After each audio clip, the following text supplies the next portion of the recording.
Zippity-doo-dah, zippity. Is there a bluebird on my shoulder? No, there's a white bird on my shoulder. It's a dove. It's the dove of peace. I bring you peace, my friend. At this age, there's a difference between what we've been doing when I was younger. Yeah, at this age, litigation has replaced sex. That's what's happened. Speaking of that, we got these lawyers advertising on television right now. They never used to do that. When I was a kid, we couldn't advertise lawyers because they were called ambulance chasers. And then they stopped advertising liquor. You couldn't advertise liquor and cigarettes eventually. Certain things were verboten. No more advertising of this stuff. Now all of a sudden we are advertising lawyers who look like they've had too much liquor and ought to go back to smoking weed. How did we get into this thing? You know, this Morgan and Morgan. Is this in every city, or is it just in Florida where they have all this craziness with big billboards and advertisers for people who are going to give you millions of dollars? They advertise it like the state lottery. You know, you've been wrong, so therefore you're going to have to get more money by calling Morgan and Morgan. And I love the ad, you know, Morgan and Morgan. There's only one Morgan and Morgan, and that would mean there's only Morgan. How did the and come in there? And Ben Crump. You know, if I were a black kid and I were wanting to grow up to be rich and famous, my role model would not be a basketball player, unfortunately. It wouldn't be a sports figure. It would be Ben Crump. This guy's going to have a couple $100 million. He shows up with these crimes all of the time that are criminal charges, at least, you know. And you see him out there with his beautiful suits and ties and everything, and he's the lawyer representing these families that he gets half of whatever they get. Now, you know, a lot of people aren't going to talk about this on national television because they don't want us to feel like we're letting anybody escape on the race issue. I'm not saying that anything about race. I'm talking about economy. You know, these guys that show up and they stick their hand in the cookie jar and they take a lot of money for what they do. You know, I mean, it wasn't one day when we had that kid that got shot with a laser gun or taser gun by mistake, allegedly. You know, that's a whole criminal trial. I hate to get into this stuff because it belongs in. See, this all belongs in the courtroom, not on television. I never thought that O.J. Simpson, for instance, we watched that for a year.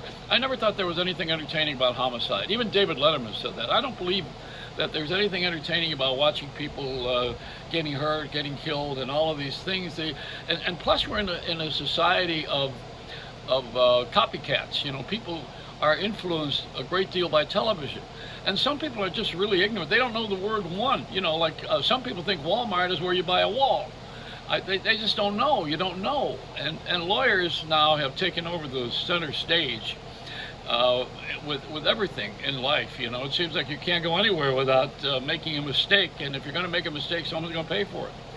And this is where the lawyers have come in, and we graduated so damn many of them. You know, I mean, this generation, mine, sent our kids to become lawyers and doctors because we knew that it had a title after it. You know, you were or a dentist, which is DDS, which is duller than dog shit. You know, I mean, people have titles, and they have education and become these things because there's money in it, and there's also prestige, you know, fame and fortune. And I'm here to tell you that I got famous and I got rich, and it's very nice. It's a nice ride. It's great to go someplace where someone recognizes you and they say, "Hey, Mr. Reynolds, how would you like your steak?" At this point in time, in my heart, that's where I'd like my steak. The way the life is going, I'm a vampire at this point. But these lawyers, come on. I mean, this is like a joke, isn't it? And it is. That they have made so damn much money, and then Gloria Allred, she shows up. You know who they are. I mean, they're personalities. These are people who as soon as there's something wrong, boy, they're in there, and you know they're never going to run for office because there's no money in it.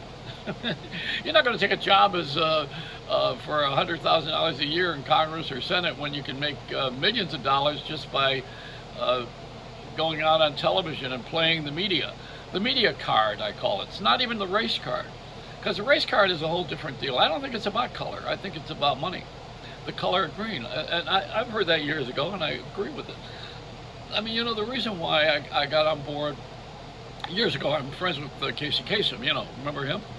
And Casey was a backer of, at that time, um, we were we did have a color issue with race at that point. It was really serious, and people were not wanting to surrender any positions to let black people in. So we formed a disc jockeys coalition.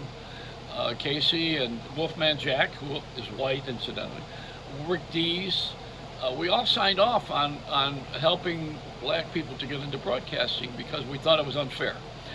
And I used to make fun. I said I was at WOR, which means white only radio. I got in trouble for a lot of these things. But the fact of the matter is that I'm still the person that I was. I still think that everybody needs to have a shot. I notice that we're doing something very strange right now. Whenever there is problems in the country, it seems that we go to spiritualism. Now, not spirituality, that's different. But the astrology is making a return. Ouija boards, they used to have that where you sit down and you would have a ghost would appear to you if you sat around a table and held hands. And that's another deal. The astrology is a study of the stars. And they believe that the moon is in a certain place and the planets are revolving and this is the right day to do the right thing and the right temperature. And I mean, if I sat there and I did this all day, I would be the star of Fantasia with Mickey Mouse. The astrologer's assistant, if you ever saw that, he was, it's a cartoon, it's an hour-and-a-half cartoon. Now, we have no sense about us with any of this pandemic stuff. Nobody knows where it's going to go. You don't know when it's going to end, how soon, I hope, but that's a hope. And the deal is that we have all of these things that are not determined by this planet, I don't think. And I don't think it's because the planet is going around. We're told in the religious perspective that these are the end days, but we've had a lot of end days. When do we get off this planet? And a lot of people who will have much money are trying to get us to another planet. And what if we find out when we get there that they've already gone through this and this is only we're just newcomers? They're going to treat us like we've done with slavery here. We're going to be the guys that get punished. And I'm going to tell you something, Italians, and I'm from an Italian family, we had to come in the same way. Nobody liked us. We have bad reputations, and people think we're funny in the movies. The wise guys forget about it, and all this stuff with the Sopranos and the Goodfellas. But that's Italian, we have to go through all this struggle too. When we first got here, nobody liked us. Nobody liked the Irish either. And no one liked the Jews. Nobody liked anybody here. My favorite man is Rodney King. He was the first one of these acting out guys that was a high profile. Of course, the good news, he didn't get killed by a cop, thank God. But he said something, why can't we all just get along? And boy, was he ever, he hit it right on the money. So speaking of that, the money is the issue now with these court trials, and unfortunately we have things like this we don't discuss on the air. The networks are afraid of it. They don't want to touch this with a 6-foot pole that you're supposed to separate with, or is it 3 feet? Nobody wants to talk about these things because they don't want to have you not like them. And I'm brave to talk about it because I'm not afraid of anybody, and the reason is I'm not doing anything bad. I'm in good conscience about it. I'm just talking about what is. I have no real one answer for the society. I don't have one answer. But I do have a lot of different opinions. And they happen to come up whenever something strikes me and I feel a certain way, or I have a certain education or a morality to me. I come from a country that is essentially, this country, WASP, white, Anglo-Saxon, Saxon Protestant. This is a WASP country, It was founded by the Pilgrims. Afterwards, we got rid of the Indians, and they got their sweet revenge with the casinos, that's a joke. But, the fact is that we have a different kind of a world right now where everybody has to follow the Rodney King. Why can't we all get along? And don't disrespect the cops. Even someone said yesterday, well, you know how to settle all this, it's to not allow black people to drive ever again. I said, come on, you guys, where are your thoughts coming from? What the whole of hell? Come on, behave. We have to show R-E-S-P-E-C-T. It was a black woman that sang about it, Aretha Franklin. She's one of my favorites. Okay, it's a Reynolds wrap.